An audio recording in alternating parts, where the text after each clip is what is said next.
Hi, so I've chosen to make a characterization of Juliet Capulet, and my focus will be on her personality and her development through the play, and finally I will explain how the character of Juliet can be put into perspective with the historical context. So Juliet, she is 13 years old, and because of this her father thinks that she is too young to get married. Well, at first he thinks so, but furthermore he thinks that she's too young to get married because she is his only daughter, so thereby he feels a certain responsibility for her. And we can see this in Act 1, Scene 2, line 15, where he says, "She is the hopeful lady of my earth." And this line has an ambiguous meaning, since it, well, on one hand, it's a symbol on the family love and responsibility that the father feels for Juliet and vice versa, and on the other hand, it's also a symbol on the free will that women had in the Renaissance. Because, well, first of all, the line means that Juliet is the hope which forms the center of his world, thereby the responsibility. But it can also mean that Juliet is the lady who will inherit his wealth. So, he feels responsible that he wants her to get a safe and happy future by marrying a nobleman. And, well, since she is bound by blood, she has to marry a nobleman. She doesn't have the free will to choose whoever she wants to marry. And when Capulet is told that Juliet refuses to marry Count Paris, he explodes with anger and yells at her, and they start to argue. And in Act 3, Scene 5, line 164, Juliet says, no, 46, sorry. Juliet says that, "Proud can I never be of what I hate." And this shows that Juliet is against the fact of compulsory marriage. Thereby she's not able to choose by her own heart. And she is against that, which shows how Juliet is revolutionary, since, she shows independence by using her free will to choose her own destiny, and not just to choose the destiny that her father wants her to choose, which is the safe future and marriage with Count Paris. And this quote also indicates how Juliet has changed from being young and obedient and passive to becoming mature and independent and strong, since, she follows her own heart. And in Act 1, Scene 3, line 91 to 92, she talks about the marriage with Count Paris,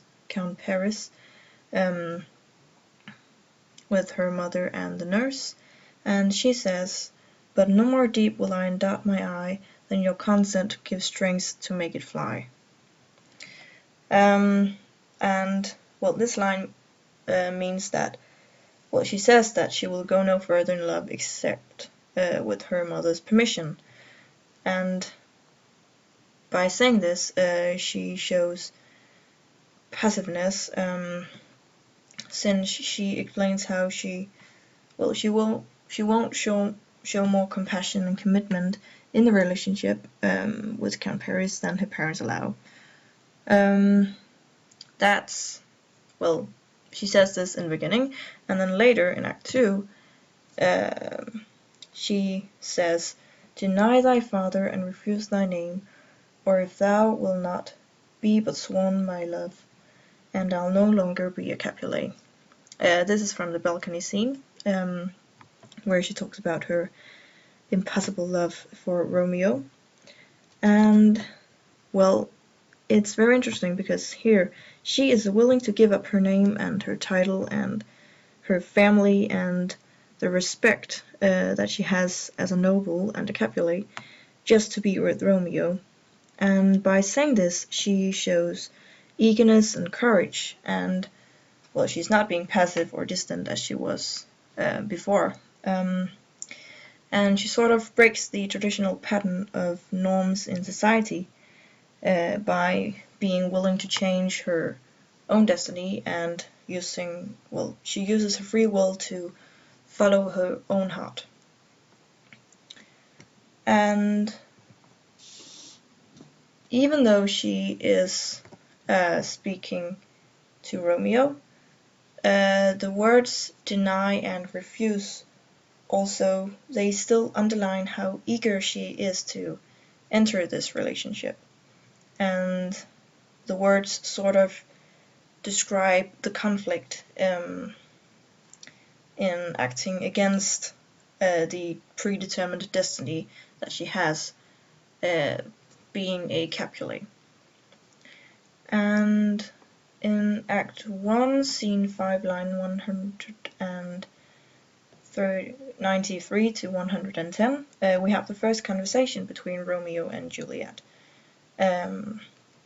And their first conversation forms a Shakespearean sonnet, and also actually the first quatrain in an unfinished Shakespearean sonnet.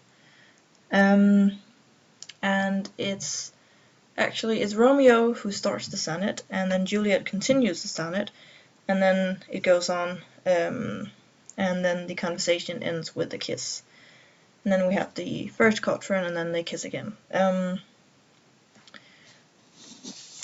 Juliet could, when Romeo talked to her, she could have chosen to walk away or just ignore him, but she doesn't.